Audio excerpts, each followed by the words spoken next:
Irmãos e irmãs, vamos a mais um momento da nossa liturgia da palavra. Nos meus endereços telemáticos, o blog repórterpaulomaciel.blogspot.com, facebook.com/Paulo Maciel da rádio, canal no YouTube Paulo Roberto Maciel.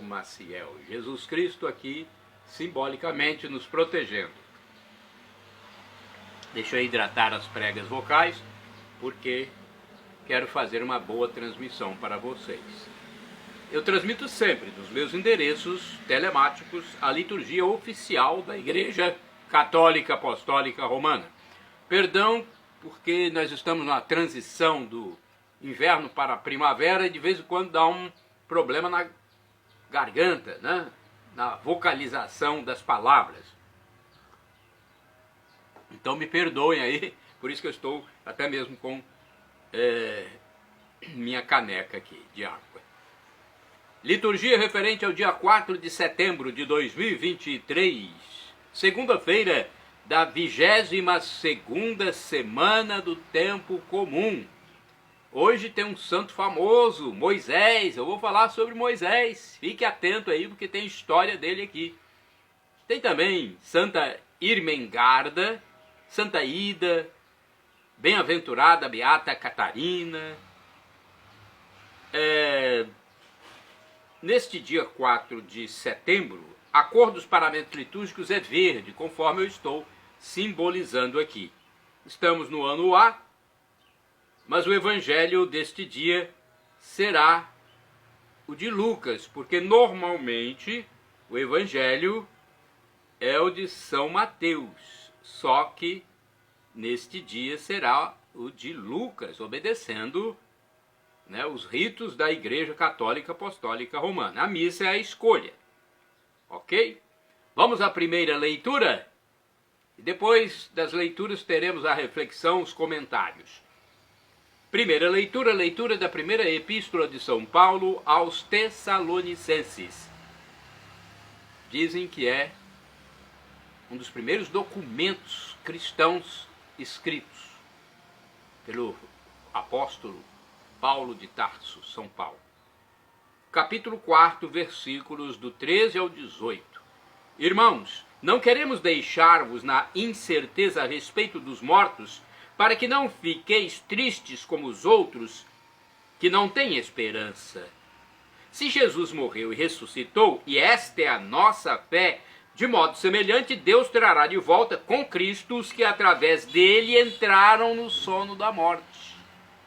Isto vos declaramos segundo a palavra do Senhor. Nós que formos deixados com vida para a vinda do Senhor, não levaremos vantagem em relação aos que morreram.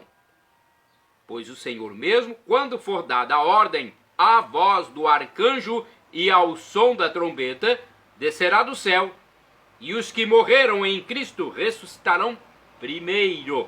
Em seguida, nós, que formos deixados com vida, seremos arrebatados com eles nas nuvens para o encontro com o Senhor nos ares.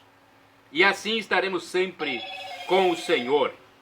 Exortai-vos, pois, uns aos outros com estas palavras. Palavra do Senhor, graças a Deus. Belíssima carta, né? Falando da volta de Cristo. Depois vamos refletir.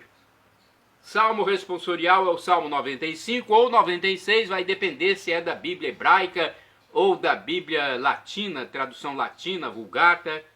Esses números confundem muito, porque às vezes o leigo vê lá, Salmo 95, vai na Bíblia procurar, não sabe se esse Salmo 95 da Bíblia que ele está abrindo é tradução da Vulgata ou é tradução de Jerusalém, e ele confunde, aí é difícil. E parece que os religiosos não procuram esclarecer muito bem isso. Por isso é que é importante a gente acompanhar a internet, sites fidedignos, para nos informarmos, como o YouTube do professor Felipe Rinaldo Queiroz de Aquino, que nos esclarece muito, Obrigado, professor e escritor. Então, Salmo 95 ou 96, aí você vai ter que procurar saber se a sua Bíblia é tradução latina ou é tradução de Jerusalém, né, do hebraico, não sei, é difícil. Versículos 1º e 3º, 4º ao 5º, 11 ao 12, o 13, refrão 13b. O Senhor vem julgar nossa terra. Repitamos: o Senhor vem julgar nossa terra. Cantai ao Senhor Deus um canto novo.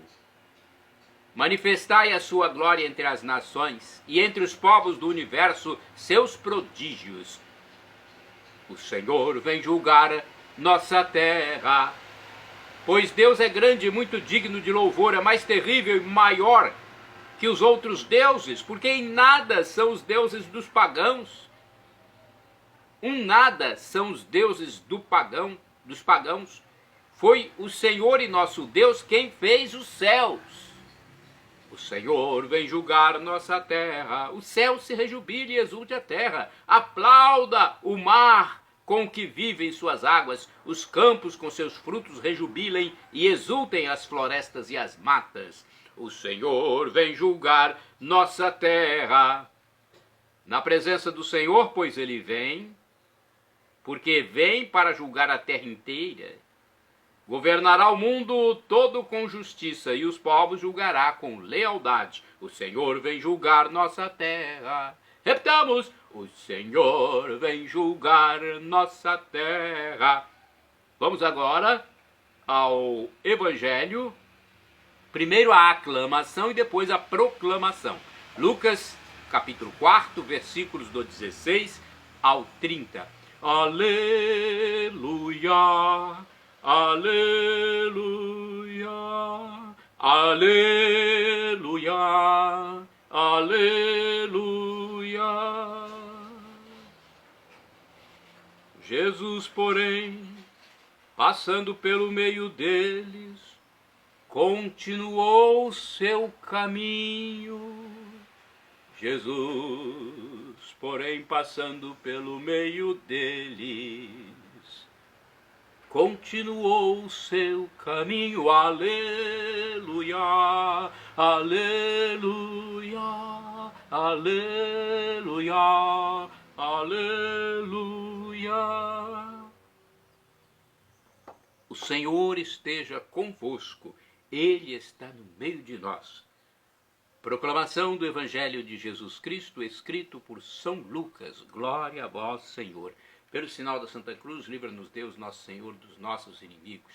Naquele tempo veio Jesus à cidade de Nazaré, onde se tinha criado. Conforme seu costume, entrou na sinagoga no sábado e levantou-se para fazer a leitura. Deram-lhe o livro do profeta Isaías. Abrindo o livro, Jesus achou a passagem em que está escrito: o Espírito do Senhor está sobre mim, porque ele me consagrou com a unção para anunciar a boa nova aos pobres. Enviou-me para proclamar a libertação aos cativos e aos cegos, a recuperação da vista, para libertar os oprimidos e para proclamar um ano de graça do Senhor. Depois fechou o livro, entregou-o ao ajudante e sentou-se. Todos os que estavam na sinagoga tinham os olhos fixos nele, em Jesus. Então começou a dizer-lhes: hoje se cumpriu esta passagem da Escritura que acabastes de ouvir.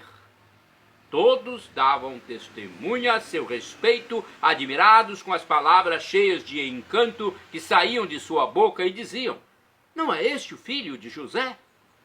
Jesus, porém, disse: sem dúvida, vós me repetireis o provérbio: médico, cura-te a ti mesmo. Faze também aqui, em tua terra, tudo o que ouvimos dizer que fizeste em Cafarnaum. E acrescentou: em verdade vos digo, nenhum profeta é bem recebido em sua pátria. De fato eu vos digo, no tempo do profeta Elias, quando não choveu durante 3 anos e 6 meses, e houve grande fome em toda a região, havia muitas viúvas em Israel. No entanto, a nenhuma delas foi enviado Elias, senão a uma viúva que vivia em Sarepta, na Sidônia. E no tempo do profeta Eliseu, havia muitos leprosos em Israel. Contudo, nenhum deles foi curado, mas sim Naamã, o sírio. Quando ouviram estas palavras de Jesus, todos na sinagoga ficaram furiosos. Levantaram-se e o expulsaram da cidade.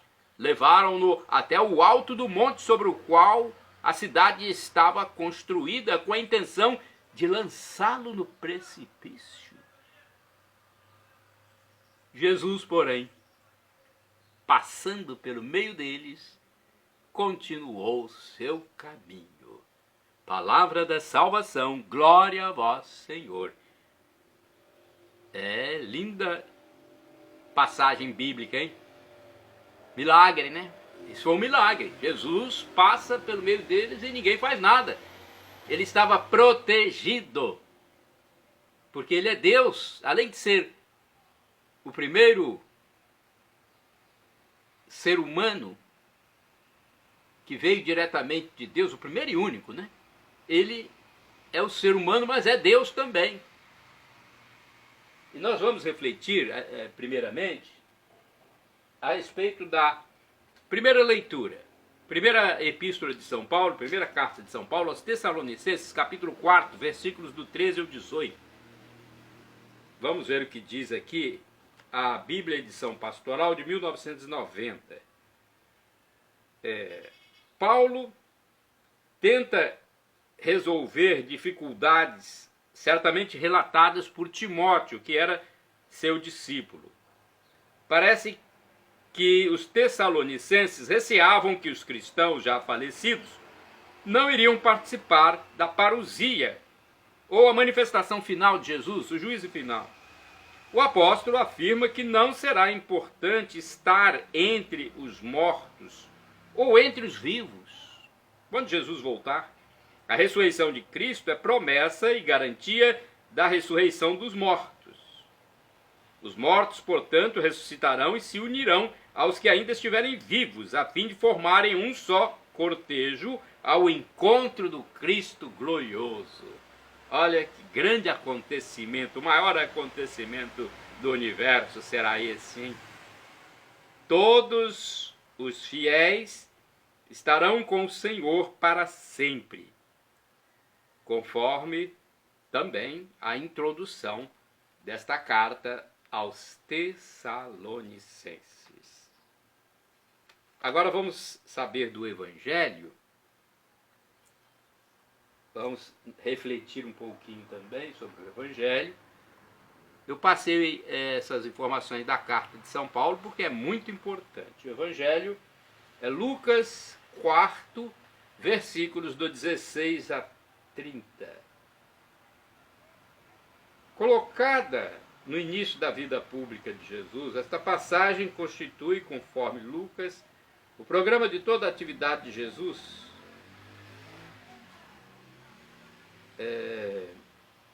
Foi anunciado que o Messias iria realizar a missão libertadora dos pobres e oprimidos. Jesus aplica a passagem a si mesmo, assumindo no hoje concreto em que se encontra. No ano da graça, eram perdoadas todas as dívidas e se redistribuíam fraternalmente todas as terras e propriedades. Jesus encaminha a humanidade para uma situação de reconciliação e partilha, que tornam possíveis a igualdade, a fraternidade e a comunhão. A dúvida e a rejeição de Jesus por parte de seus compatriotas fazem prever a hostilidade e a rejeição de toda a atividade de Jesus por parte de todo o seu povo. No entanto, Jesus prossegue seu caminho para construir a nova história que engloba toda a humanidade. É uma reflexão genérica, mas já nos esclarece alguma coisa. Temos aqui também uma reflexão do livro Palavra e Vida 2013. É preciso saber acolher a obscuridade da fé, a falta de compreensão da fé. Os concidadãos de Jesus queixam-se, e sua queixa pode ser também a nossa, porque foi curado Naamã, o sírio, e não os outros leprosos. Porque alguns têm direito à paz e ao bem-estar, ao passo que outros vivem na insegurança e na pobreza. Como podemos continuar dizendo que Deus ama a todos, que veio para anunciar a liberdade, o consolo e a salvação? Podemos renegar ou simplesmente podemos calar e acreditar e aceitar que Deus tem seus próprios caminhos para encontrar a cada um de nós, mesmo que não os compreendamos. Outra reflexão genérica, mas é o que nós podemos fazer. Agora eu vou falar para vocês sobre os santos do dia. Tem um santo famoso, porque tem aquele santo mais conhecido que os outros, né? No caso, o santo famoso que eu digo é São Moisés, né? Um pioneiro nos escritos bíblicos. Então, dia 4 de setembro é dia de São Moisés, profeta. Retirou o povo hebreu do cativeiro do Egito e recebeu de Deus as tábuas da lei, contendo os 10 mandamentos. Conduziu o povo até a terra prometida, mas morreu antes de lá entrar, deixando Josué como discípulo e condutor de Israel. Temos aqui 12 curiosidades sobre São Moisés, segundo o site A12. Primeira curiosidade. Quando bebê, Moisés foi achado num cesto dentro de um rio para impedir que os hebreus, que eram escravos do Egito, se multiplicassem. Um faraó decretou que fosse morto todo recém-nascido. Com medo, a mãe de Moisés o colocou num cesto e depositou no rio Nilo, com a esperança de que ele não fosse morto pelos egípcios, mas ele foi encontrado justamente pela filha do faraó, conforme Êxodo, capítulo 2, versículos do 1 ao 6. Vamos à segunda curiosidade. Moisés foi adotado. A irmã de Moisés acompanhou o cesto no rio. Quando a filha do faraó o encontrou, ela rapidamente se aproximou e perguntou se gostaria que encontrasse alguém para amamentá-lo. A filha do faraó permitiu. Desta forma, a verdadeira mãe de Moisés o amamentou. Mas ele ficou morando no palácio, conforme Êxodo, capítulo 2, versículos do 7 ao 10. Terceira curiosidade. Moisés fugiu de casa. Moisés fugiu de casa. Certa vez, Moisés viu um egípcio batendo no escravo hebreu. Ficou cheio de ira e matou o soldado. A notícia se espalhou e o faraó mandou matar Moisés. Por isso ele fugiu do Egito e foi morar em Madiã, conforme Êxodo, capítulo 2, versículos do 11 ao 15. Quarta curiosidade, ele se apaixonou num poço de água. Chegando em Madiã, à beira do poço onde era de costume buscar água para dar aos rebanhos, Moisés viu 2 mulheres sendo atacadas por pastores. Imediatamente se aproximou e expulsou os pastores. Ali ele conheceu Séfora, filha de Jetro, que por gratidão acolheu Moisés em sua casa. Êxodo 2, versículos do 16 ao 22.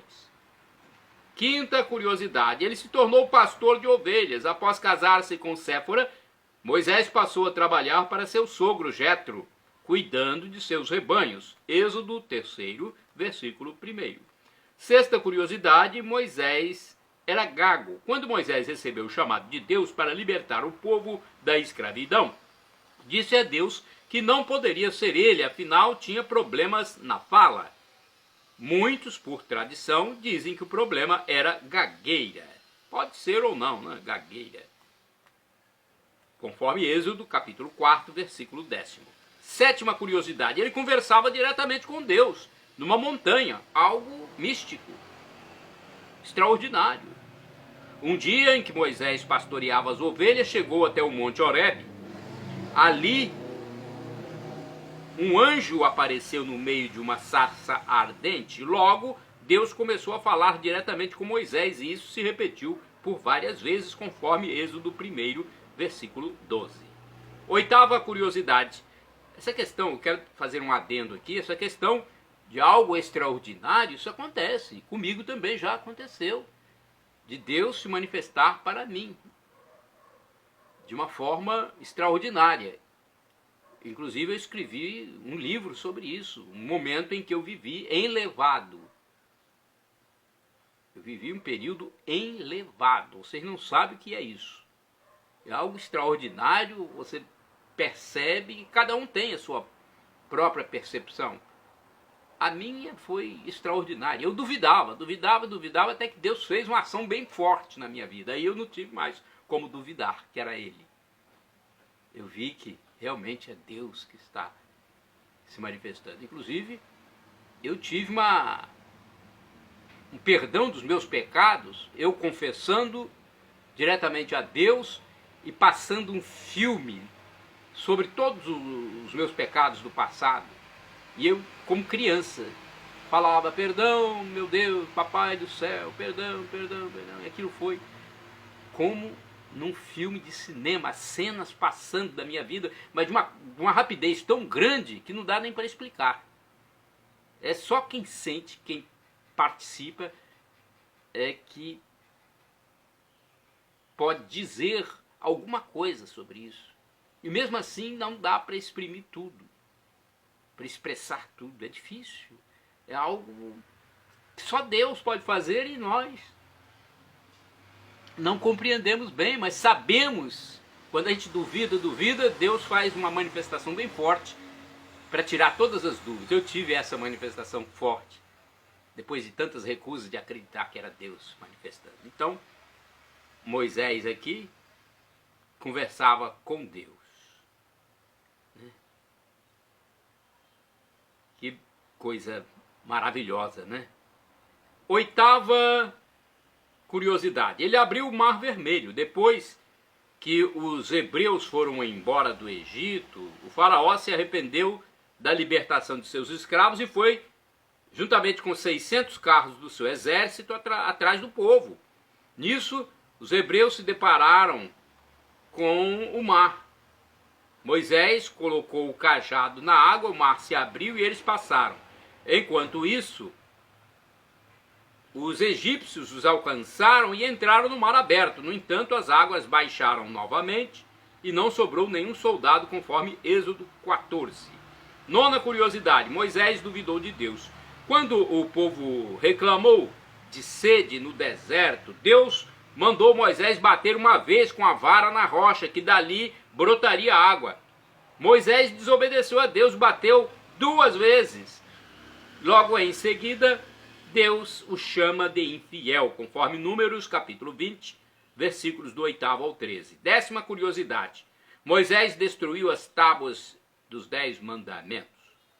Enquanto na montanha, Deus escrevia nas tábuas da lei os 10 mandamentos para Moisés, o povo construiu um bezerro de ouro para adorar, pois estavam perdendo a confiança em Deus. Quando Moisés viu que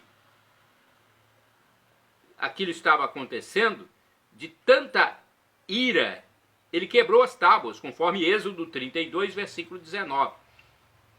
11ª curiosidade. Moisés não entrou na terra prometida. Quando Moisés duvidou de Deus, lá na curiosidade número 9, ele perdeu o direito de entrar na terra prometida. Por isso, ele conduziu o povo até a entrada da terra. Passou a missão para Josué e ali faleceu, conforme Deuteronômio 34, versículos do 1º ao 8º. Curiosidade número 12. Moisés morreu no beijo de Deus. Segundo a tradição judaica, quando na Bíblia diz que Moisés morreu conforme a palavra de Deus, significa literalmente na boca do Senhor. Por isso se diz que ele morreu no beijo de Deus. E mesmo com todos os seus medos e erros, a Bíblia reforça que nunca mais surgiu em Israel um profeta igual a Moisés, com o qual Javé conversava face a face, conforme Deuteronômio capítulo 4, versículo 10. E Moisés apareceu transfigurado ao lado de Jesus no Monte Tabor, com Elias também, Moisés e Elias transfigurados junto de Jesus. Olha, coisa inenarrável, né? Santo do dia 4 de setembro, São Bonifácio I, Papa. Faleceu em 422. Trabalhou para solucionar muitas controvérsias sobre a disciplina eclesiástica. Santa do dia 4 de setembro, Santa Ida da Saxônia, viúva, faleceu em 825, casada com o conde Egbert de Hersfeld. Dedicou-se ao cuidado dos pobres e à construção de igrejas e mosteiros. Santa do dia 4 de setembro, Santa Irmengarda, virgem, faleceu em 1085, então morreu em 1085. Condessa de Sauertrain, na Alemanha.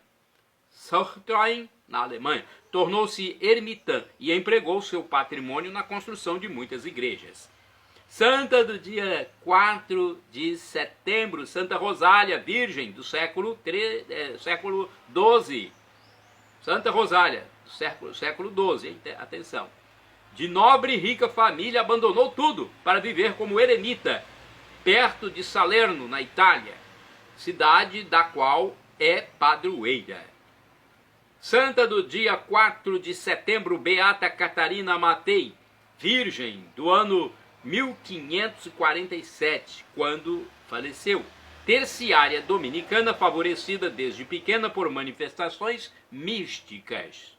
Ela suportou com admirável caridade, grande virtude, uma longa enfermidade, calúnias e tentações. Olha, a santidade não nos livra do mal.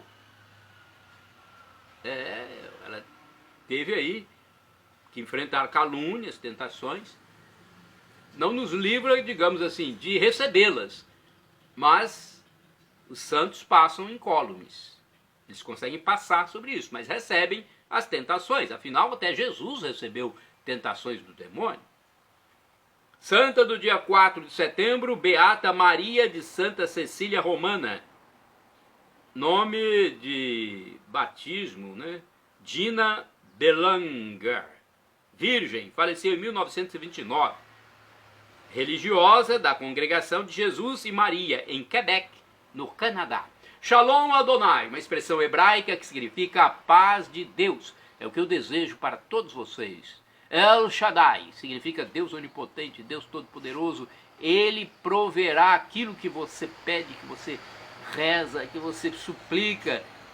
Ele providenciará se for para o seu bem. O professor e escritor de mais de 100 livros da Igreja Católica Apostólica Romana, Felipe Rinaldo Queiroz de Aquino, que tem um título de cavaleiro dado pelo Papa Bento XVI pela sua tarefa, sua faina de evangelização, né? Recebeu o título de cavaleiro. Ele, no seu canal, no YouTube, Felipe Rinaldo Queiroz de Aquino, responde às nossas dúvidas. Pergunte e responderemos. E ele respondeu que Deus pode nos dar uma dessas três respostas: sim, não ou espere. A que for melhor, Deus nos dará, porque Ele é nosso Pai. Então Ele vai dar a melhor resposta. Ele é nosso Pai celestial, divino Pai eterno. E agora eu clamo do aramaico, dialeto de Jesus, para o português: Maranatá, vinde Senhor Jesus. Ou Maranata, como dizem nossos irmãos separados, os evangélicos ou protestantes. Não importa, a pronúncia e o significado é o mesmo. Vem Senhor, Senhor vem. É o juízo final. Quando o bem ou o mal que praticamos nessa passagem efêmera pela terra, o bem ou o mal que praticamos será exposto para o universo e cada um receberá conforme a sua crença. Você crê em Deus? Crê que Jesus é Deus? Quem crer irá viver com Ele para sempre. Quem não crer, simplesmente porque não quer viver com Ele para sempre, então vai viver com o demônio. Infelizmente, é assim. Vai para a tormenta eterna por não aceitar Jesus como Deus. Se a pessoa não quer, então cumpre-se a vontade dela. Vai viver sem Deus, banido da presença celestial. Infelizmente é assim. Ou felizmente. Porque é a livre escolha, o livre-arbítrio. Cada um vai crer ou não. Vai depender de mim para me salvar e você vai depender de você. Shalom Adonai. A paz de Deus. Perdão, Senhor, pelos meus pecados, passados, presentes, futuros, físicos e espirituais. Pecados do pensamento, palavras, atos, omissões. E me dê a vida eterna, Senhor.